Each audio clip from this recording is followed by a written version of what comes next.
Hello प्यारे छात्रों, आप सभी का स्वागत है हमारे आज के एपिसोड पाचन तंत्र में बायोलॉजी का बेहतरीन उम्दा चैप्टर है। जो हम सब जानते हैं कि हम भोजन ग्रहण करते हैं वो हमारे शरीर में पेट में जाने के बाद पचता कैसे है और आखिर वो किस तरह से उसकी पूरी पाचन हो जाती है, फिर हमारे शरीर में लगता कैसे है ना।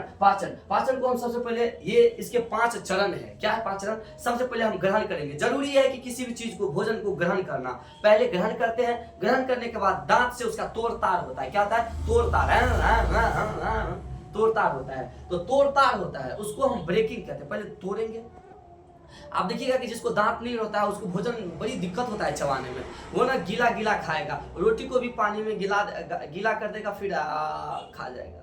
तो दांत होना जरूरी है ना पास, ये भोजन को अच्छे से पचाने के लिए। तो ये सहायक अंग है, तोड़-ताड़ करता है। तो हाँ, पहले तो भोजन को हम ग्रहण करेंगे, फिर तोड़-ताड़ करेंगे। क्या करेंगे? तोड़-ताड़ करेंगे। और तोड़-ताड़ करने के बाद उसका पाचन शुरू हो जाता है। तो मुंह में तोड़-ताड़ करते हैं और यहीं से पाचन भी शुरू हो जाता है। पहला क्वेश्चन, पाचन हमारे आहार नाल में कहां से शुरू होती है? तो मुख से होती है शुरू। कहां से? मुख गुहा से शुरू हो जाती है। पाचन शुरू हो गया, फिर कोष जितने सारे पाचन हो जाते हैं जो कि संपन्न हो जाता है। पेट में भी पाचन होता है, मुख के बाद पेट में पाचन होता है, फिर पेट के बाद जो है सो छोटी आंत में पाचन होता है। छोटी आंत के बाद लास्ट में आता है बड़ी आंत। क्या आता है? बड़ी आंत। बड़ी आंत में किसी तरह की पाचन नहीं होती है। तो दूसरी बात, पाचन कहां समाप्त हो जाती है? छोटी आंत में। पाचन कहां समाप्त हो जाती है? छोटी आंत में। तो पाचन की प्रक्रिया समाप्त हो जाती है छोटी आंत में। पूरा क्वेश्चन है, ऑब्जेक्टिव ध्यान रखना है कि नहीं, कंपटीशन के लिए जबरदस्त। छोटी आंत में समाप्त हो जाती है। फिर छोटी आंत के बाद भोजन कहां जाती है? कहां जाती है? कहां जाती है? बड़ी आंत में। क्या बड़ी आंत में? बड़ी आंत में क्या होती है ना, जो पचे हुए भोजन था उसका तो अवशोषण हो गया छोटी आंत में। बड़ी आंत में क्या होती है? तो जितना पानी है, गीला पदार्थ है, गीला पानी, जिस पानी की वजह से गीला है ना, पानी को खींच लिया जाता है। तो पानी का अवशोषण कहाँ हो जाता है?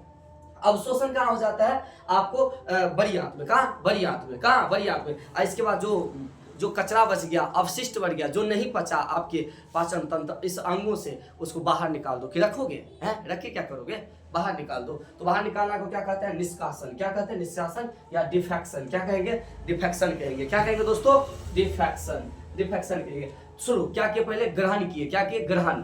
बोलो, ग्रहण किए। इसके बाद क्या? तोड़-ताड़, अपर्दन। फिर क्या हुआ? पाचन। पाचन पाचन पाचन के बाद उसका अवशोषण हुआ छोटी आंत में। अवशोषण, पचे हुए भोजन का अवशोषण हुआ। पचे हुए भोजन का अवशोषण हुआ छोटी आंत में। ठीक है। और जो पच गया उसका शरीर में अब लगेगा। लगना को, शरीर में लगना को कहते हैं स्वांगीकरण। क्या कहते हैं? स्वांगीकरण। शरीर में लगना को स्वांगीकरण। कितनों खा लो, कितनों अवशोषण हो जाएगा, लगवे नहीं करेगा शरीर में, तो क्या फायदा? क्या फायदा आप बताइए? है, खा के कोई फायदा नहीं होगा। हाँ, खाओगे बकरी की तरह, सूखोगे लकड़ी की तरह। गेंडा की तरह खाओगे फिर भी सूखोगे बकरी की तरह।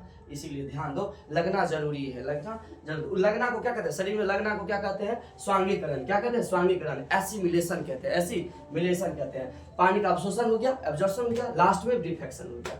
कोई दिक्कत नहीं। तोड़-ताड़ करता है दांत। तोड़-ताड़ क्या करता है? दांत। तो अभी दांत के बारे में भी जानकारी ले ही लेते हैं। दांत टोटल हमारे शरीर में कितने होते हैं पूरे जीवन काल में? कहोगे 32, गलत, 52 होते हैं। 20 वो दांत ऐसे होते हैं जो दोबारा जन्म लेते हैं, दोबारा जन्म लेते हैं। उसको बोलते हैं डायोडेंट। डायोडेंट जो दोबारा जन्म लेते हैं उसको डायोडेंट कहते हैं, है ना। डिओडेंट, ओके, डिओडेंट कहते हैं दोबारा जन्म लेने वाले को। ध्यान रखना, उसमें से कुछ दूध के दांत होते हैं जिसको मिल्क टीथ भी कहते हैं, वो बचपन में ही होते हैं। हाँ, दूसरी तीसरी क्लास तक में ऐसे। इसके बाद जो एक बार टूट जाता है फिर निकलता है, वो अस्थाई दांत होता है, परमानेंट दांत। परमानेंट, दोबारा नहीं, वो फिर वो टूट जाएगा फिर नहीं होगा। तो 20 ऐसे दांत हैं जो दोबारा जन्म लेते हैं। तो 20 दांत, 12 वो एक ही बार निकलती है। वो निकलता है कब? जब आप लोग 12वीं 13वीं में चले जाते हैं, तब, है कि नहीं, तब आपको निकलना शुरू हो जाता है। ये बड़े बड़े चौह निकलना शुरू हो जाता है। तो 12 को वो हुआ और 20 को ये हुआ। तो 12 20 32। 20 को ऐसा था जो दोबारा जन्म लिया, यानी कि 20 20 40 दोबारा जन्म लिया। अब 12 कितना? 52। तो जीवन काल में कितने दांत निकलते हैं? टोटल 52। कितने? 52। ठीक है। इस दांत के बारे में बता दूं कि ये दांत जो होता है इसके ऊपरी भाग बड़ी कठोर होता है, क्योंकि ये इनामेल का बना होता है। इनामेल का। दांत का ऊपरी भाग किसका बना होता है? इनामेल का। किसका? इनामेल का। एकदम पूरा बहुत ही कठोर होता है, ठीक है ना, बहुत ही कठोर होता है। कैल्शियम फॉस्फेट, है ना, एकदम कैल्शियम भरपूर दांत मजबूत होती है इसमें, बहुत ही ये मजबूत होती है। इसके आंतरिक भाग जो होती है वह कमजोर होता है और उसको हम कहते हैं डेंटाइन। क्या कहते हैं? डेंटाइन। क्या कहते हैं? डेंटाइन। हाँ, ये ऊपर का भाग इनामेल और निचले भाग डेंटाइन। ओके, इनामेल, ये दांत का 3 अंग, ऊपर वाला को हम मुकुट जैसे रहता है, इसको हम कहते हैं, क्या कहते हैं, इसको ऊपर वाले भाग को क्राउन कहते हैं, क्या कहते हैं, क्राउन, ऊपर वाले को क्राउन, बीच वाले भाग को कहते हैं नेक, क्या कहते हैं, नेक, और जो मांस से पकड़ा रहता है उसको रूट कहते हैं, रूट कहते हैं। दांत के कितने भाग, ऊपर वाला क्राउन, बीच वाला क्या हो जाएगा देख भैया नेक, और नीचे वाला रूट कहलाएगा, क्या कहलाएगा, रूट। ये काफी मजबूत होती है। दांत की बाहरी परत को क्या कहते हैं, इनामेल, आंतरिक परत को डेंटाइन कहते हैं। टोटल दांत कितने होते हैं, 52 तो जीवन काल में हुआ। अब इसको पढ़ लेते हैं। ये सामने वाला जो दांत है ऐसे 4 गो एक लाइन से हाईवे की तरह, इस पर गाड़ी चला दीजिए, गाड़ी चला दीजिए। ये 4 गो जो दांत है, इस चारों दांत को कहते हैं ऐसे एक लाइन से है। हम लोग बचपन में धागा को काट सूत से काटते थे, सूत को काटते थे और गुड्डी और पतंग उड़ाते थे, सूत को जोड़ जोड़ करके, है ना। बचपन का हम लोग का अलग ही जिंदगी था। आजकल तो फैशन वाला आ गया, एकदम सूत आता है बड़ी मोटी खरीद ये वाला, तो दांत से। तो ये क्या हो जाता है, ये काटने वाला दांत है, इसको क्या कहते हैं, काटने वाला दांत। तो काटने वाले से कृंतक, काट से कृंतक, इसको अंग्रेजी में बोलते हैं इंसीजर, क्या बोलते हैं, इंसीजर, है ना। हाँ, इंसीजर दांत बोलते हैं, इंसीजर बोलते हैं, ये काटने वाला दांत है। इसके बाद बगल में देखिएगा इस सुल्फा की तरह निकला है, EV1 दोनों साइड एक एक निकला है। हाँ, सुल्फा के, ये कुत्ता में ज्यादा बड़ा दिखेगा, बाघ में उससे भी बड़ा ज्यादा दिखेगा, कितना बड़ा है, ये देखते है कि नहीं। इंसीजर, ये केनाइन है, क्या है, केनाइन, ये फाड़ने का काम करती है। ईख जानते हो, ईख को ऐसे पकड़ते थे, फाड़ देते थे, सोचिए, है ना, फाड़ देते थे। तो ईख को फाड़ने में कौन आता था, रदनक। रद्दी करने वाले को रदनक कहेंगे, रद्दी करने वाले को रदनक। तो केनाइन को क्या कहते हैं, रदनक, केनाइन को रदनक कहते हैं। इसकी संख्या 1 और 1 कितना हो गया, 2, नीचे में 2 और बीच में क्या है, काटने वाला 4, कितना, 4 इस साइड 1 इस साइड 1, 4 2 6 हो गया नीचे में। अब चबाने वाला शुरू हो गया, चबाने वाला, याद रखो, चबाने वाला हम देखो छोटे बच्चे को यहाँ दांत उगेगा, फिर उधर से उगना शुरू होगा, बीच में खाली रहता है, साइड में खाली है, हाँ, यहाँ पर हाईवे चलने के लिए, लेट चुने के लिए खाली रह जाता है, छोटे बच्चा को तो लेट गिरता रहता है कि नहीं। तो ये खाली, दुगो खाली रह जाता है, और तब दुगो जन्म लेता है, उसको बोलते हैं चबरनक। क्या, दुगो खाली रह के जन्म लेता है, उसको बोलते हैं चबरनक। तो बताओ, पहले अग्र चबरनक की चबरनक जन्म लेता है, पहले चबरनक जन्म लेता है, चबरनक के पहले वाला अग्र चबरनक बाद में जन्म लेता है। तो चबरनक कितना जन्म लेता है, टोटल 2 गो, कितना, 2 गो। एगो चबरनक ना बहुत दिन सबसे लास्ट में जन्म लेता है। 2 गो चबरनक जन्म ले लिया, तब अग्र चबरनक जन्म लेगा, अग्र चबरनक ये भी 2 गो जन्म ले लेगा। और जब 20 25 30 साल हो जाएगा तब आखिरी चबरनक जन्म लेता है, उसको अकल के दांत कहते हैं। वो चौक को पूरा फाड़ के निकलता है, इतना फाड़ के निकलेगा कि बहुत दर्द होगा आपको, है ना। 25 साल के आसपास बहुत दर्द, इसका मतलब और उसको अकल के दांत कहते हैं। यानी कि 25 साल में दांत के हिसाब से आपको अकल आ गया, तब शादी कर लो, लेकिन तो अकल के दांत ये बात में निकलती है, लास्ट वाली। वो अकल के दांत किसको कहा जाता है, थर्ड चबरनक को, ठीक है। पहला वाला 4 गो हो गया, इसके बाद सुल्फा हो गया, क्या हो गया, सुल्फा। इसके बाद 2 गो खाली, और तब एगो 2 गो मोलर मतलब चबरनक, मोलर मतलब चबरनक। और तब इसके बाद ये दोनों भी निकल जाएगा, अग्र चबरनक, प्री मोलर, क्या निकल जाएगा, प्री मोलर। और लास्ट में ये अकल के दांत निकलते हैं, चबरनक, ठीक है, समझे ना। तो कितना हो गया, देखो 4 5 6 हो गया ना, 6 इधर कितना, 6 2 8 8 3 11, इधर भी कितना, 11 2 13 और 3 16। तो नीचे में 16 और ऊपर में 16 32 दांत, 16 32 दांत, बुझे। तो 32 दांत आपका हो गया कि नहीं हो गया। इसको ध्यान दे रहो। एक बात और, इसका फार्मूला भी पूछता है, बच्चे में फार्मूला। तो नीचे वाला दांत, ये नीचे वाला दांत हो गया और ये ऊपर वाला दांत हो जाएगा, ऊपर वाला। तो देखो ऊपर वाला क्या करते हैं ना, नाक के सिके बीच में लाइन देते हैं। तो बोलो, देंगे नाक के बीच लाइन देंगे तो 4 गो था, ये 2 भाग में बट जाएगा कि नहीं बट जाएगा। तो 2 फार्मूला, तो कहाँ शुरू करेंगे, शुरुआत आगा से। तो 2 गो ऊपर में दांत हो जाएगा और 2 गो नीचा में भी हो जाएगा, ठीक है। इसके बाद एक साइड को गिनती करो, ये हो जाएगा कितना, बगल में एगो फाड़ने वाला दांत ऊपर में भी, एगो फाड़ने वाला ऊपर में भी। लेकिन बच्चा में दुगो जो आएगा प्रीमोलर वो नहीं है, तो इसमें भी प्रीमोलर ऊपर में भी है, नीचे में भी नहीं है, लेकिन साइड में है, मोलर है। कितना, 3 गो की दुगो, दुगो है, क्योंकि तीसरी मोलर तो 25 साल में होती है, ठीक है ना, ध्यान रखना। ये तो बच्चे का हो गया। अब देखो वयस्क का, वयस्क मतलब एडल्ट का, तो देखो हमको भी ये ऊपर में इस साइड 4 गो को दो भाग करेंगे तो दो होगा, तो 2 ठीक है, ओके। इसके बाद एक फाड़ने वाला। अब हम लोगों को तो मोलर प्रीमोलर है, तो हम लोगों में 2 है, 2 हम लोगों में अकल के दांत भी है, तो इसीलिए 3 और 3, ठीक है। अगर किसी में अकल के दांत, वो जैसे 11वीं 12वीं वाला में किसी में नहीं आया रहता है, बच्चा रहता है, तो उसमें 2 ही लिख देना वयस्क में, वरना 2 ही कैटेगरी होती है, ठीक है। आप दांत के बारे में समझ गए ना, कोई बात नहीं, बहुत अच्छा, चलो ठीक है। अब आपको हम बताते हैं, ये दांत के बारे में बता दिए, ये दांत के बारे में आप समझ गए, है ना। अब आप आहार नाल के अंग के बारे में जानो। आहार नाल का अंग कौन कौन सा है, देखो। सबसे पहले हम आहार नाल का काम क्या है कि भोजन जो जटिल पदार्थ है उसको सरल पदार्थों में तोड़ना। पाचन तंत्र का क्या काम है, भोजन जो कि जटिल बड़े अणु है, जटिल यानी कि बड़े अणु है, जटिल पदार्थ है, उसको तोड़कर सरल अणु यानी कि छोटे पदार्थ में तोड़ देना, सरल अणु में तोड़ देना, सरल पदार्थों में तोड़ देना, ठीक है। जैसे कार्बोहाइड्रेट को ग्लूकोज में तोड़ दो, है ना, वसा को ग्लिसरॉल में या वसीय अम्ल में तोड़ दो, वसा को ग्लिसरॉल में, प्रोटीन को अमीनो अम्ल में तोड़ दो। इसको तोड़ना को ही क्या कहते हैं, पाचन कहते हैं, छोटे चीज में पाचन कहते हैं, ठीक है। तो ये इसके पाचन तंत्र का काम है। और ये पूरा काम कहाँ होता है, इसी आहार नाल में। देखो कितना बड़ा अंग है, कितने अंग मिलकर के भोजन को थपूचता है, देखो तोड़ ताड़ करता है। एक तो कुछ अंग है जो तोड़ ताड़ करता है, कुछ अंग है जो एंजाइम मिलाता है। एंजाइम मिला देगा ना तो वो फिर जो है ना सो बदल जाएगा, हमेशा के लिए बदल जाएगा, वो दूसरे रंग हो जाएगा, तो फिर उसको आप ना वापस नहीं कर सकते हो। जैसे हम पढ़े थे, एक भौतिक परिवर्तन, एक रासायनिक परिवर्तन। जैसे मोमबत्ती का पिघलना क्या था, पिघलना भौतिक परिवर्तन, और मोमबत्ती का जलना रासायनिक परिवर्तन।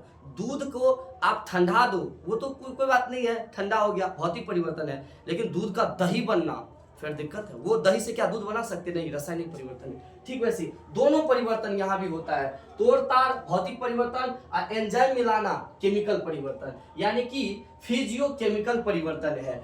पाचन तंत्र, भोजन का पचना कैसी परिवर्तन है, फिजियो केमिकल परिवर्तन है, दोनों, तोड़ ताड़ भी केमिकल। अब देखो तोड़ ताड़ क्या करता है और इसको केमिकल परिवर्तन क्या करता है। मुख्य गुहा में दोनों होता है, फिजिकल भी और तोड़ ताड़ भी और केमिकल भी। देखो दांत है जो तोड़ ताड़ देता है, बड़का चीज को ही तोड़ ताड़ देता है, लेकिन मुंह में लार ग्रंथि भी है, मुंह में लार ग्रंथि है। मुंह में क्या है, लार ग्रंथि है बुआ, मुंह में क्या है, लार ग्रंथि, बड़े बड़े लार ग्रंथि है। वैसे तो है बहुत सारे, लेकिन उससे 3 जोड़ा लार ग्रंथि है जो बड़ा बड़ा है। 3 जोड़ा क्या है, बड़ी बड़ी लार ग्रंथि है। एक है पैरोटिड, एक है सबमैंडिबुलर और एक है आपको सबलिंगुअल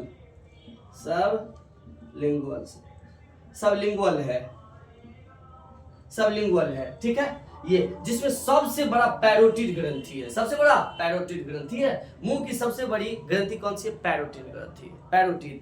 लेकिन सांप में यही पैरोटिड ग्रंथि जहर बनाती है, ध्यान रखना, जहर बनाती है सांप में। उसके जो होते हैं ना खोखला वाले दांत, उससे फेंक देता है, वो काटते थोड़ी ना, उसे दांत सांप के चबाने के लिए नहीं, उस विष ट्रांसफर करने के लिए होते हैं, है ना। पैरोटिड ग्रंथि सांप में जहर बनाती है।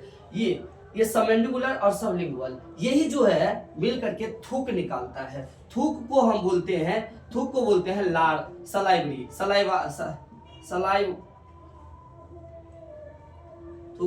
लार बोलते हैं, क्या, लार निकालते हैं। इसको जो निकालता है, इस ग्रंथि को हम बोलते हैं सलाइवरी ग्रंथि बोलते हैं, ठीक है। सलाइवा वही हुआ, लार को सलाइवा यानी कि सलाइवरी ग्रंथि कहते हैं। इसमें से कितने ग्रंथि एंजाइम निकलते हैं, कितने तरह के एंजाइम? तो भैया टाइलिन भी निकलते हैं, टाइलिन, इसके बाद डायस्टेज भी निकलते हैं, डायस्टेज भी निकलते हैं, ptyalin, diastase, ptyalin, diastase, ptyalin, ptyalin, diastase, और क्या? और म्यूकस, म्यूकस भी निकलता है, और क्या निकलता है यहाँ पे? और एक लाइसोजाइम निकलती है, लाइसोजाइम, लाइसोजाइम। ये 4 तरह के एंजाइम मुंह से निकलती है, और ये सब क्या करते हैं? भोजन को तोड़ताड़ भी और केमिकल परिवर्तन भी करते हैं। देखो लाइसोजाइम क्या करती है, जितने कीड़े मकोड़े होते हैं ना भोजन के साथ खाते हैं, कभी कभी प्रसाद मंदिर में जाते हैं आप तो ऐसे ही खा लेते हो, धोते हो हाथ को नहीं, तो उसमें तो कीड़ा आएगा ना, उस कीड़ा को पहले कौन मारेगा? लाइसोजाइम मारेगा। कीटनाशक का काम करता है। बच्चों में ये थूक ज्यादा क्यों निकलता है? क्योंकि उसमें बच्चा तो कुछ भी मुंह में डाल लेगा तो बहुत ही कीड़ा जाएगा, तो उसको कीड़ा को मारने के लिए ज्यादा कीटनाशक की जरूरत है, इसीलिए बच्चे में थूक ज्यादा निकलता है ताकि ज्यादा लाइसोजाइम हो, ज्यादा लाइसोजाइम हो। बात पूछे ना, लाइसोजाइम बच्चे में थूक इसीलिए ज्यादा निकलती है ताकि वो बच्चे में कीटाणु सब जो मुंह में लेता रहता है उसको आराम से उसको मारा जा सके। क्यों? कौन मारता है मुंह में? लाइसोजाइम मारता है, ठीक है। कीटाणु को मुंह में कौन मारता है? लाइसोजाइम मारता है। म्यूकस भोजन को चिपचिपा कर देता है, म्यूकस भोजन को चिपचिपा कर देता है।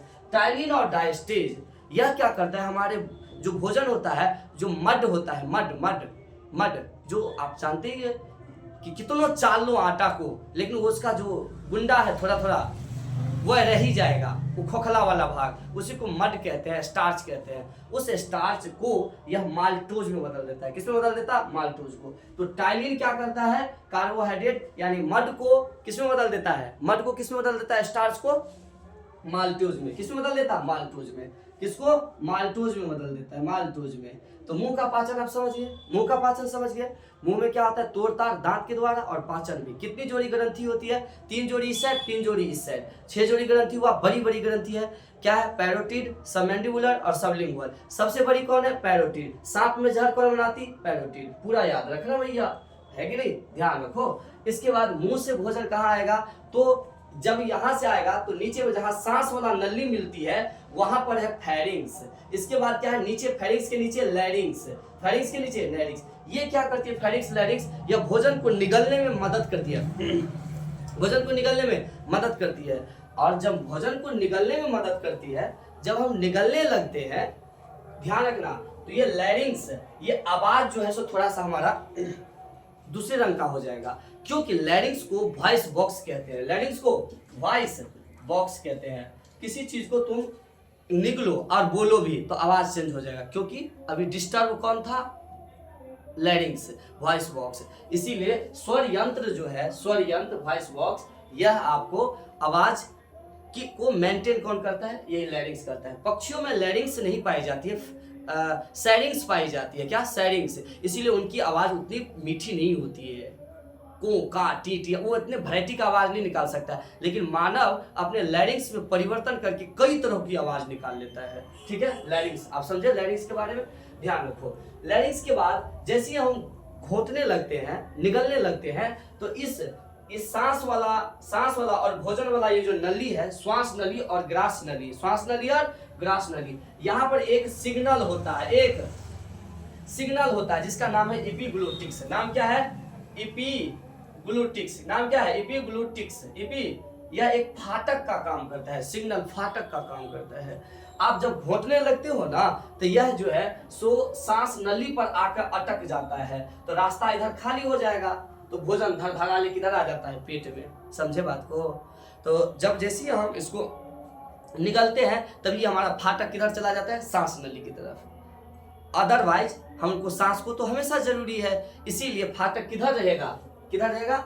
इधर आपको भोजन वाले नली, ग्रास नली पर रहेगा। भोजन जिधर रहती है ना, जिस होके जाती है उस पर, ताकि सांस हमेशा किस में जाते रहे? फेफड़ा में आराम से।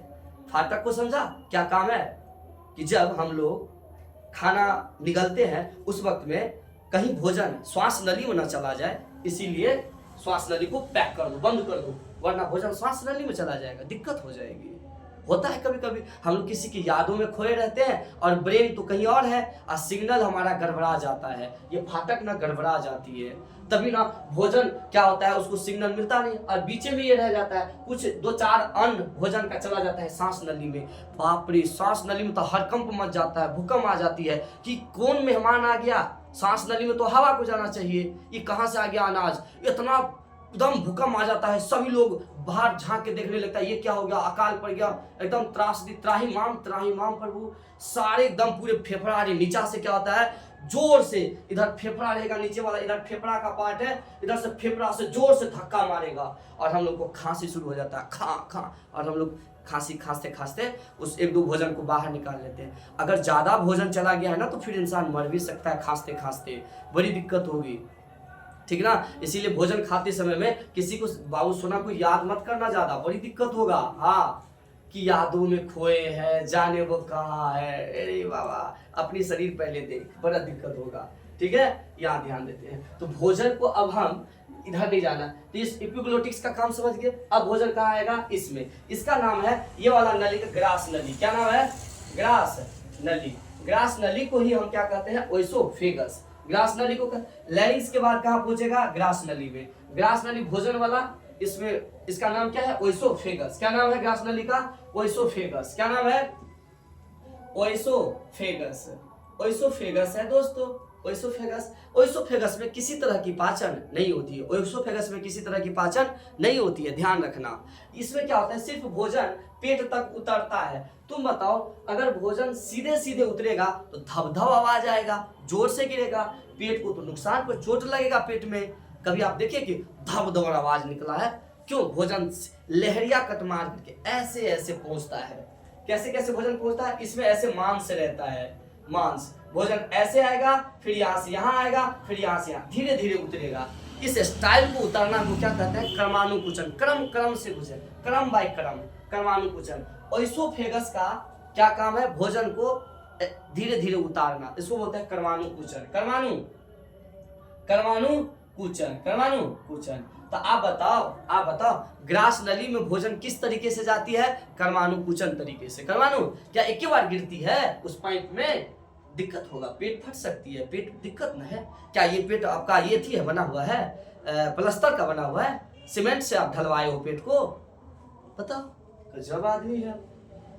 अब देखो पेट में उतरा तो पेट का 3 भाग, एगो यहाँ हृदय के पास जो रहेगा, यहाँ पर हार्ट होता है और हार्ट को क्या बोलते हैं, कार्डियक। इसीलिए हृदय के पेट के इस भाग को हम कहेंगे कार्डियक। क्या कहेंगे, कार्डियक। यही पे हृदय होता है दोस्तों, यही पे हृदय होता है, कार्डियक। दूसरी भाग है फंडिक, तीसरी भाग क्या है, पैलोरिक। तीसरी भाग क्या है, पैलोरिक। यहाँ तक भोजन आ गया। पाचन कहाँ नहीं हुआ, ध्यान रखना, इस ग्रास नली में पाचन नहीं हुआ। मुख में पाचन हुआ था, यानी मुख में किसका पाचन हुआ था, वसा का नहीं, प्रोटीन का नहीं, सिर्फ किसका, कार्बोहाइड्रेट का, समझे, वो भी कार्बोहाइड्रेट किस रूप में, तो आप जानती है स्टार्च रूप में। स्टार्च का पाचन हुआ माल्टोज में बदल दिया, किस में बदल दिया, माल्टोज में, मुंह में, ठीक है। अब यहाँ पर इसका 3 भाग है। म्यूकोसा में एक अम्ल है, वो अम्ल है HCl। कौन सा अम्ल है, HCl। यह HCl अम्ल जो है, जैसे ही भोजन आती है ना, उस भोजन में अब जितना कीड़ा मकोड़ा बच गया है, पेट नहीं मार सका, उस सारे कीड़ा मकोड़ा का आराम से मारेगा।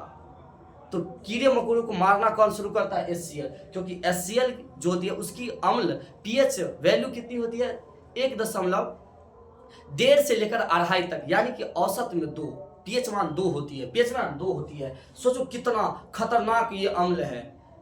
स्ट्रॉन्ग यानी कि मजबूत बेस, मजबूत अम्ल, स्ट्रॉन्ग एसिड है।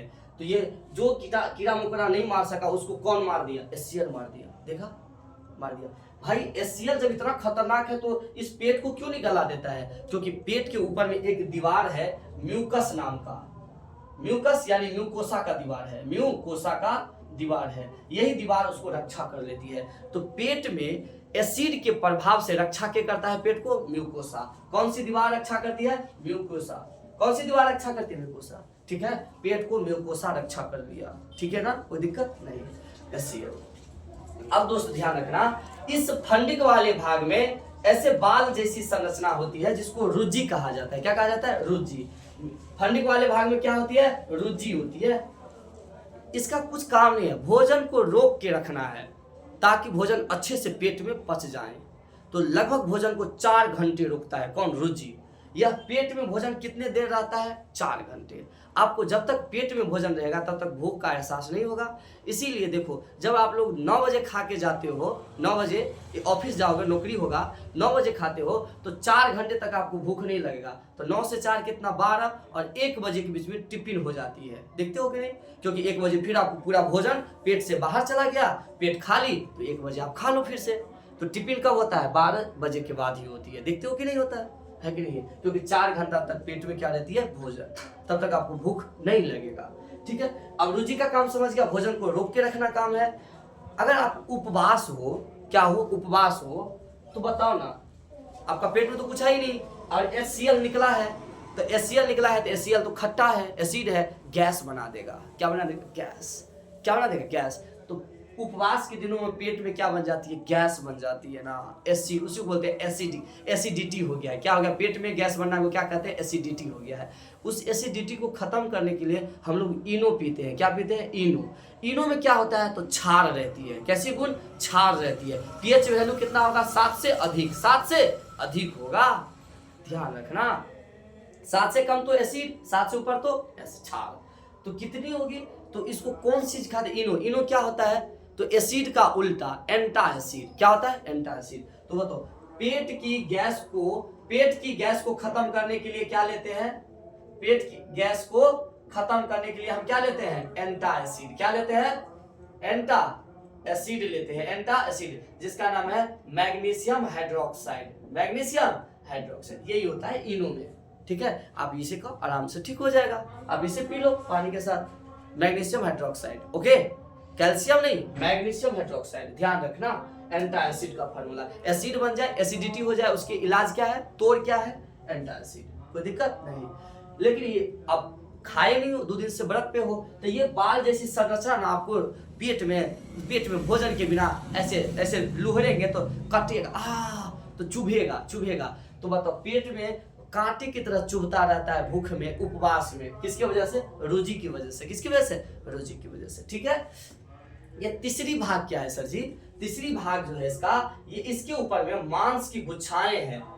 इस मांस की गुच्छा को कहते हैं जठर ग्रंथि या गैस्ट्रिक ग्लैंड। जठर ग्रंथि या गैस्ट्रिक ग्लैंड। मैं जगह कम होने के बाद की वजह से लिखता नहीं हूँ, आप लिख सकते हो, आराम से लिखो, कोई दिक्कत नहीं है। हाँ, लिख सकते हो, गैस्ट्रिक ग्लैंड, या 2-4 बार बोलो मेरे साथ, गैस्ट्रिक ग्लैंड या जठर ग्रंथि। क्या कहेंगे, जठर ग्रंथि। यह जठर ग्रंथि जो होती है, यह आपको 3 चीज मुख्य रूप से बनाती है। एक रेनिन बनाती है, पेप्सिन बनाती है, और HCl बनाती है। इस HCl का स्त्राव करती है, तीनों चीज का स्त्राव क्या करती है, यही तो HCl, तीनों चीज का स्त्राव क्या करता है, ये जठर ग्रंथि। इसको गैस का कारण यही बनती है, इसीलिए इसको गैस्ट्रिक ग्लैंड भी कहते हैं। गैस्ट्रिक, HCl निकलता है, गैस बना देती है, तो गैस्ट्रिक ग्लैंड कहो ना इसको, कहो, गैस्ट्रिक ग्लैंड कहते हैं इसको। क्या क्या बना दिया, ये एक रेनिन बना दिया, देखो ये लिखा हुआ है। तीसरी वाली भाग को पैलोरी कहते हैं। क्या कहते हैं, इस भाग को 1, 2, 3, तीसरी भाग को पैलोरी, जठर ग्रंथि कहते हैं। यह पेप्सिन भी बनाती और रेनिन भी बनाती है। पेप्सिन क्या करती है, प्रोटीन को तोड़ता है। अब देखो, प्रोटीन का भी पाचन शुरू हो गया। प्रोटीन का पाचन शुरू कहाँ हो जाती है, पेट में। कहाँ पे, पेट में, स्टोमक में, यानी कि इसको क्या बोलते हैं, अमाशय। अमाशय में पाचन शुरू हो जाती है प्रोटीन की, मुख में ना, मुख में प्रोटीन की पाचन नहीं होती है, वहां शुरू भी नहीं होता, यहां से शुरू होता है। तो दूध में जो प्रोटीन है उसको पाचन करेगा रेनिन। कौन, रेनिन। और नॉर्मल जो हम लोग मशरूम खाए, दाल पिए, सोयाबीन खाए, उसके प्रोटीन को पाचन करता है पेप्सिन। कौन करेगा, पेप्सिन। ठीक है, प्रोटीन। तो बताओ, दूध की प्रोटीन, दूध में क्या होता है, कैसिनोजिन प्रोटीन। कैसिनोजिन प्रोटीन। दूध में कौन सा प्रोटीन होती है, कैसिनोजिन प्रोटीन होती है। उसका कौन पाचन कर देगा, कौन कर देगा, कैसिनोजिन प्रोटीन, कैसिन प्रोटीन को कौन कर देगा, तो ये आपका रेनिन कर देगा। कौन, रेनिन। ठीक है, पैलोरी। और क्या करता है, तो HCl का स्त्राव करती है जो इस पेट में। लेकिन इस पेट को रक्षा क्या किया था, म्यूकोसा। ध्यान रखना पूरी बात। हाँ सर, ये तो पूरा खट्टा है HCl की वजह से। और छोटी आंत में म्यूकोसा तो है नहीं, इसको तो म्यूकोसा बचा लिया। छोटी आंत में कहां से म्यूकोसा आएगा, नहीं है वहां म्यूकोसा। तब बताओ ये छोटी आंत में ये भोजन जाएगा तो छोटी आंत को गला नहीं देगा, तो छोटी आंत कभी अपना हानि चाहेगा, अपना लॉस चाहेगा। छोटी आंत साफ साफ कहता है इस भोजन को, भैया हमरा नहीं चाहिए अम्लीय, अम्लीय नहीं चाहिए, अम्लीय वो नहीं लेता है। अब तो लफड़ा हो जाएगा, ये कितना देर रखेगा भाई।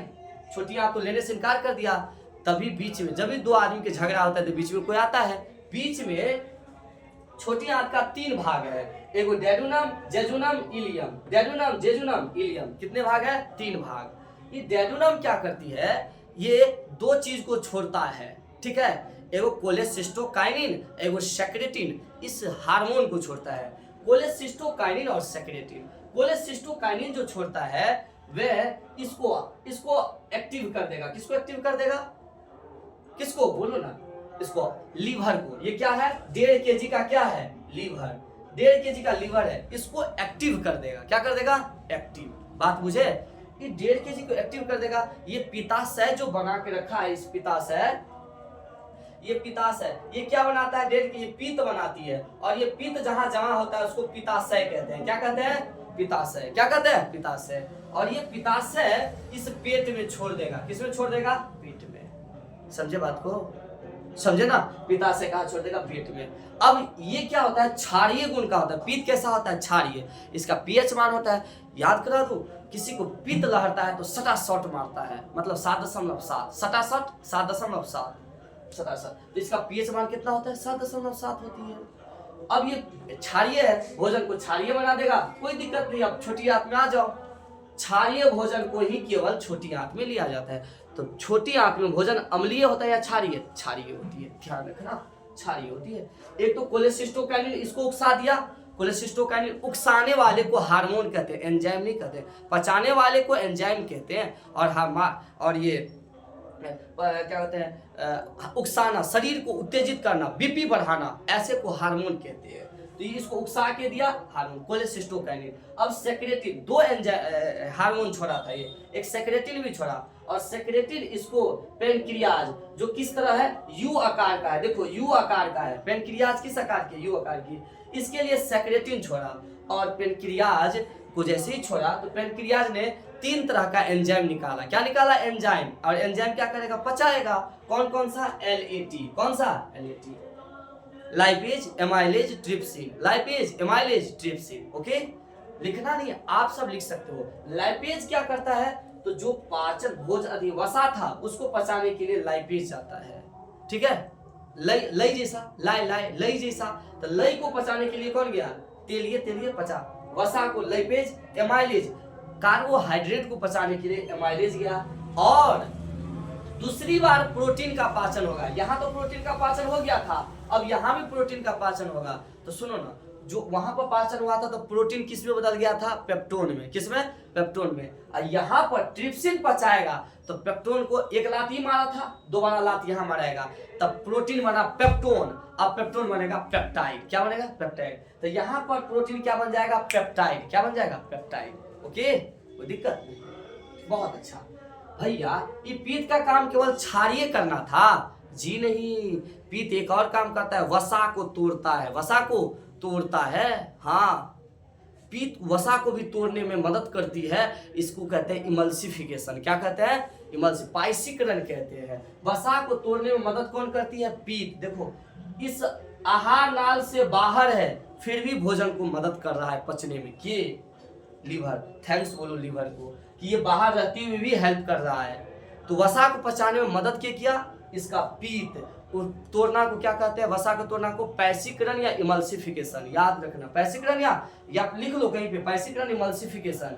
पैसीकरण, हाँ, और इमल्सिफिकेशन। इसी को इंग्लिश में क्या कहेंगे? इमल्सिफिकेशन। आप यहाँ लिख सकते हो, इसको कोई दिक्कत नहीं, नो प्रॉब्लम। अब यहाँ से भोजन आ गया। अब इसका काम हो गया, पेनक्रियाज का भी काम हो गया। अब आएगा बड़ी आंत, छोटी आंत में। छोटी आंत में क्या है? Duodenum, jejunum, ilium. भैया डेडुनम का कोई काम, ये पचाता नहीं है, ये वाला अंग नहीं पचाता। फिर जेजुनम भी थोड़ा सा जगह ज्यादा विस्तार करने के लिए दे देता है आराम से। सूप में आप किसी चीज को फटकते हो तो उसको पहले फैला देते हो ना, तब ना उसमें से चीज को निकालते हो, तो ये जगह को फैला देता है, ठीक है। अब फैला दिया, आराम से चला गया, फैल गया। अब इसके बाद है इलियम। इलियम में पाचन होता है और फाइनल पाचन इलियम में होता है। इसके बाद पाचन कहीं नहीं होगा, लास्ट में अब आगे पाचन नहीं होगा। तो इलियम में अंतिम पाचन हुआ। क्या हुआ? आखिरी पाचन कहाँ होती है? इलियम में। लास्ट एपिसोड है, सोच समझ लो। इलियम में पाचन होती है और इसमें बाल जैसी संरचना रहती है जिसको बिलाई कहते हैं। क्या कहते हैं? बिलाई। बाल जैसी संरचना को क्या कहेंगे? बिलाई। इलियम में क्या रहती है? बाल जैसी संरचना, उसको क्या कहेंगे? बिलाई कहेंगे। यह पचे हुए भोजन पहले तो पचाता है बढ़िया से, तब इसको सोख भी लेता है। क्या पचाता है? तो जो प्रोटीन था, दोबारा लात मारा था, तो सुनो एक बात देख लो। प्रोटीन को पहले क्या बनाया था? पेप्टाइड। क्या बनाया था? पेप्टोन। फिर प्रोटीन को क्या बनाया? पेप्टोन क्या बना? पेप्टाइड। क्या बना? अब पेप्टाइड बनेगा आपको एमिनो एसिड। क्या बनेगा? Amino acid. यानी कि प्रोटीन का यहाँ पाचन जैसे ही होगा तो एमिनो एसिड हो जाएगा। लेकिन क्या करेगा पाचन? तो इरिप्सिन। क्या करेगा? यहाँ पर एक एंजाइम निकलती है, नाम क्या है? इरिप्सिन। छोटी आंत में कौन सी एंजाइम? इरिप्सिन। वह प्रोटीन को फाइनल पाचन करती है और क्या बना देता है? Amino acid. ठीक है, एमिनो एसिड। देखो 3 चीज निकलना प्रोटीन को पचाने वाला। पीटीआई। क्या निकला? ट्रिक देखो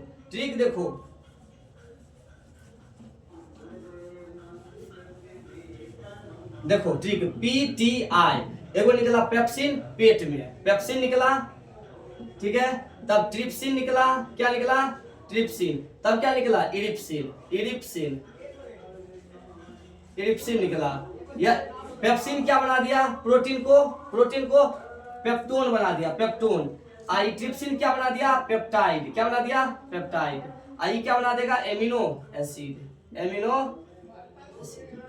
आपको हम बताए थे शुरू में, प्रोटीन को एमिनो एसिड में बदलना ही पाचन कहलाती है। वो भी पाचन है, हो गया। ठीक है, ये पेप्सिन कहाँ निकला? पेट में। ट्रिप्सिन कहाँ निकला था? पेनक्रियास से। ये एंजाइम है सारे। इरिप्सिन कहाँ निकला? छोटी आंत से। ठीक है, कोई दिक्कत नहीं। और सर क्या क्या पाचन होता है? सब कुछ का पाचन हो जाता है छोटी आंत में। देखो माल्टोज को पचाता है माल्टेज। क्या? माल्टेज। क्या पचाता? माल्टेज। ग्लूकोज को पचाता है ग्लूकेज। क्या? ग्लूकेज। और इसके बाद सुक्रोज को पचाता है सुक्रेज। क्या? सुक्रेज पचाता है। माल्टोज का। और इसके बाद है लैक्टोज को क्या पचाता है? लैक्टेज। ये सब आपके एंजाइम है। सब क्या है? एंजाइम। सब माल्टोज को क्या है? सुक्रोज नहीं, ग्लूकोज। अच्छा, ग्लूकोज को और सुक्रोज को और लैक्टोज को सबको क्या पचा दिया? फाइनल लास्ट में आखिरी बार सबका पाचन हो गया कहाँ? छोटी आंत में। अब पचे हुए चीज को अब शोषण के कर लेता है बिलाई। बाल जैसी संरचना को छोटी आंत में क्या कहते हैं? बिलाई। ये आखिरी वाला हिस्सा है जिसको बोलते हैं क्या? इलियम। Jejunum ilium. ध्यान रखना, ऊपर का विलासा प्रथम, आंतरिक और फिर लास्ट वाला आखिरी इलियम। इसमें पाचन समाप्त हो जाती है। इसके बाद पचे हुए भोजन को तो खींच लिया। जो नहीं पचा वह बड़ी आंत से ये जिस भाग पे मिलती है उसका नाम सीकम है। क्या है? सीकम। छोटी आंत बड़ी आंत जहां मिलती है उसका नाम क्या है? सीकम। यहाँ पर मिला। और सीकम के नीचे वाले हिस्से पर एक है क्या? अपेंडिक्स है। यही अपेंडिक्स अब हम लोगों में काम नहीं आता है। जब हम लोग भी एक जब आदि मानव हुआ करते थे, पेड़ पौधों को खा लिया करते थे, पत्तियों को चबा लिया करते थे, उसका पाचन ही अपेंडिक्स करते थे। हम तो खाना छोड़ दिया हजारों साल से, अब अभ्यास नहीं रहा, अब ये अंग काम नहीं करता है, लेकिन अभी भी हमारे शरीर में है। इनमें इन्फेक्शन से आपको अपेंडिसाइटिस रोग हो सकता है, फिर वो दिक्कत करेगी, उसको काट के फेंकना पड़ता है, जानलेवा बीमारी है ये, ध्यान रखना। अब देखो ये सीकम के बाद ऊपर में जो ये जो ऐसे है इसको कलोन कहते हैं। क्या कहते हैं? कलोन। तो ऊपर में बढ़ता हुआ कलोन को कहेंगे हम क्या कहेंगे? आरोही कलोन। ये नीचे जा रहा है तो डिसेंडिंग कलोन, यानी कि अवरोही कलोन। ये आरोही कलोन, अवरोही clone, ascending clone, descending clone. और ये हो जाएगा कौन सा? क्षैतिज कलोन, ट्रांसवर्स कलोन। ठीक है, लिख लो क्षैतिज कलोन हो गया। और ये आधा ही है, इसीलिए इसको खंडित कलोन कहेंगे। इसको सिग्मोइड सेगमेंट से खंड होता है तो सिग्मोइड कोलोन कहेंगे, सिग्मोइड कोलोन कहेंगे। और इसके लास्ट वाला भाग से जहां पे लैट्रिन से जमा होता है, शौच जमा होता है, उसको हम कहते हैं मल द्वार। क्या कहते हैं? मल द्वार। नहीं कहते तो है उसको मलाशय, मलाशय, लेकिन जहां से निकलता है उसको कहेंगे मल द्वार। क्या कहेंगे? मल द्वार। जहां जमा होता है उसको रेक्टम कहेंगे। क्या कहेंगे? रेक्टम। और निकलता है उसको मल द्वार कहेंगे, वहां से बाहर निकल जाएगा। यहाँ पर एक मांसपेशी स्पेशल लगा होता है जो संकुचित करता रहता है। शौच जहां से बाहर निकलती है वो संकुचित करता रहता है। कौन सी मांसपेशी? यही मांसपेशी में जब हमारा भोजन नहीं पचता है अच्छे से तो ये संकुचन, यहाँ पर कचरा जम जाती है तो इसी कारण ये संकुचन नहीं कर पाती है, तो यहाँ से ये भोजन सड़ने लगती है। फिर आपको पैल्स, भगंदर, है ना, खूनी बवासीर, कई तरह के रोग देखने को, फिर खूनी आने लगेगा जो कि खतरा रूप धारण कर। तो ध्यान देना, ये सब यही हो जाती है इसी संकुचन वाली मांसपेशी में। इसलिए भोजन को पचा के खाना चाहिए, अच्छी से पची हुई भोजन, ज्यादा पटांग ना खाए। ठीक है, पाचन पूरा आप शुरू से लास्ट तक समझ गए। बड़ी आंत में जब गई थी भोजन तो भोजन तो पाचन हो गया, लेकिन पानी के बारे में कुछ बोले हम? कहीं नहीं। क्या हुआ? इसमें पानी का अवशोषण हो गया, पानी का, और पूरे पानी को ये छोटी आंत खींच लिया, छोटी आंत बड़ी आंत खींच लिया, और वे क्या करते हैं? खींच लेने के बाद पूरे पानी को, वह पूरी को फिर से क्या करते हैं? इस पानी में, इस पानी को पूरी तरह से पेशाब के माध्यम से बाहर निकाल देते हैं इसको। ठीक है, और उस पेशाब में आप जानते हैं कि यूरोक्रोम मिल जाता है, जिसके कारण उसका रंग क्या हो जाता है? थोड़ा सा चेंज हो जाती है, और उसमें यूरिया का निर्माण होती है। यूरोक्रोम, क्या उसका पेशाब का रंग बदल जाता है? किसी कारण? यूरोक्रोम के कारण। और जबकि इसमें शौच का रंग किसके कारण बदल जाती है? तो बिलिरुबिन के कारण। बिलिरुबिन को कौन बनाया था? लीवर बनाया था, लीवर ही इसको बनाया था बिलिरुबिन। क्या? बिलिरुबिन। बात मुझे, बिलिरुबिन इसको बना दिया था। ठीक है, बिलिरुबिन इसको बना दिया था और ये शौच में मिला दिया था, इसीलिए उसका रंग हो जाता है थोड़ा सा पीला सा हो जाता है। अगर बिलिरुबिन ज्यादा हो जाए हमारे शरीर में तो ये खून में मिल जाती है, और खून में मिलने के बाद पूरी आंखों में दिखने लगती है ना, आंख थोड़ा पीला पीला दिखने लगता है, उसको पीलिया कहते हैं या जॉन्डिस कहते हैं। तो बिलिरुबिन अधिक होने से कौन सी रोग हो जाएगा? पीलिया या जॉन्डिस, पीलिया या जॉन्डिस। पूरा बात समझ गया? आप लिख सकते हो यहाँ पर, पीलिया या जॉन्डिस किसकी वजह से? बिलिरुबिन की वजह से। शौच का रंग किसके वजह से? बिलिरुबिन के कारण। शौच मतलब लैट्रिक्स का। ठीक, कोई दिक्कत? पेशाब का रंग किसके? यूरोक्रोम के कारण। ठीक है, कोई दिक्कत नहीं है। उसमें ज्यादा मात्रा में क्या होती है? यूरिया, पानी और यूरिया, ध्यान रखना। इसके बाद आपने देखा, देखो एक बैक्टीरिया, जैसे गंदा पानी पीते हो आप, गंदा पानी, तो गंदे पानी में क्या होता है ना, अच्छी भोजन कीड़ा मकोड़ा होते हैं, जैसे विब्रियो क्लोरा, एक हैजा का एक ये कारण है। वो क्लोरा अगर आप में बैक्टीरिया आ जाती है आपके शरीर में, ये छोटी आंत को ये डिस्टर्ब कर देता है, छोटी आंत की दीवारों को ये जकड़ लेता है, और छोटी आंत पानी को खींच नहीं पाएगा। तो आप जितना पानी पियोगे सारे पानी बाहर निकलेंगे लैट्रिन से। उसको क्या कहते हैं? पेट झड़ना। भयानक पेट झड़ता है। जब तक खाओगे ना, जितना खाओगे बाहर निकलता जाएगा। जब तक है तब तक बाथरूम जाते रहा, जा है जा, जब तक है पेट में तब तक जा। तो ये तो बताओ ना, है जा। तो गंदे पानी पियोगे तो ये जैसे कुछ बीमारी है, इसी कारण दस्त कहते हैं इसको, दस्त या इसको डायरिया रोग कहते हैं। क्या? डायरिया। इस रोग के कारण बड़े बड़े सुरमा निपट गए। अकबर की मौत डायरिया के कारण हुई थी, सिकंदर की मौत डायरिया के कारण हुई थी। ध्यान दो, छोटी मोटी बात नहीं है। हाँ, ये दीवार पर अगर बैक्टीरिया जम जाती है तो पानी का अवशोषण नहीं होगा, और फिर आपका का पूरा लैट्रिन्स के माध्यम से पानी ही निकलेगा, बहुत खराब हो जाता है डायरिया। ठीक है, पसीना बनेगा नहीं, आपके शरीर में ऊर्जा रहेगा नहीं, पानी को पानी चढ़ाना पड़ेगा आपको, बचिएगा फिर बचे, कोई बात ही नहीं बचिएगा तो, है ये बात है।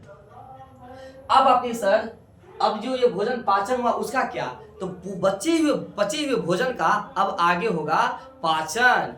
हाँ, 36 एटीपी ऊर्जा बनेगा, वो ऊर्जा से हम लोग लड़ाई करेंगे, हम लोग बोलेंगे, भाषण मारेंगे, हाँ, चुगलीखोरी करेंगे, वो अगले चैप्टर में श्वसन तंत्र में करेंगे। ठीक है, ध्यान रखना। लीवर का एक और, जो पचे हुए भोजन थे उस सब को लीवर क्या करती है ना, ग्लूकोज को किस में बदल देता है? ग्लाइकोजेन में। ग्लूकोज को ग्लाइकोजेन में बदल देती है। बहुत काम करता है लीवर बहुत काम करेगा। अभी आने दो समय, ये श्वसन तंत्र में आप पूरा समझ जाओगे। हाँ, जब ऊर्जा बनता है हमारे पेट में चर्बी में जमा हो जाता है। प्रोटीन ज़्यादा हम लोग खा लेते हैं मशरूम, उसको भी वो कार्बोहाइड्रेट में यही बदलता है, यही बदलता है कार्बोहाइड्रेट। तो प्रोटीन का भी कार्बोहाइड्रेट में क्या बदलता है? ग्लूकोज। ठीक है ना। अच्छा, सबसे पहले पाचन किसका होता है हमारे शरीर में? ग्लूकोज का। सबसे पहले पाचन ग्लूकोज का होता है। फिर किसका पाचन होता है? वसा का। किसका? वसा का। फिर किसका पाचन होता है? नहीं, सबसे पहले हमारे शरीर में पाचन किसका होगा बताइए? ग्लूकोज, वसा, और तब लास्ट में प्रोटीन का पाचन होता है। किसका? प्रोटीन का। याद ध्यान रखना, प्रोटीन का पाचन लास्ट में होती है कि नहीं? सबसे पहले हम लोग जितना खाते पीते हैं व्रत के दौरान, तो ग्लूकोज से ऊर्जा मिल गया।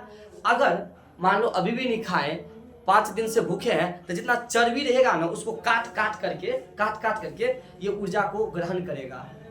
फैट को किस में बदल देगा? ऊर्जा में। हाँ, तो फैट को खाएगा। और जब आप फैट में पतला हो गए, तो ये 50 दिन तक भूखे हैं आप, तब क्या होगा? आपको हड्डी को गलाना शुरू करेगा, क्योंकि हड्डी किसकी बनी होती है? प्रोटीन की। तो अंत में पाचन किसकी होती है? हड्डी की। अंत में पाचन हड्डी की। पहले पाचन आसानी से ग्लूकोज, फिर वसा, तेल वाला चीज, और लास्ट में प्रोटीन का। ठीक है, ओके। ये था आपका कौन सा? पाचन तंत्र। कौन था? पाचन तंत्र। इसको हम खत्म करते हैं श्वसन तंत्र में, क्योंकि श्वसन तंत्र में ऊर्जा मिलेगा। सांस आएगी, इधर से भोजन आया, ऊर्जा बना, उधर से सांस आएगी, ऑक्सीजन आएगा, और तब कोशिका में माइटोकॉन्ड्रिया में भोजन बनेगा और ऊर्जा मिलेगी हमें। जय हिंद, जय भारत दोस्तों, खुश रहो। ठीक है, फिर अगले क्लास में मिलते हैं।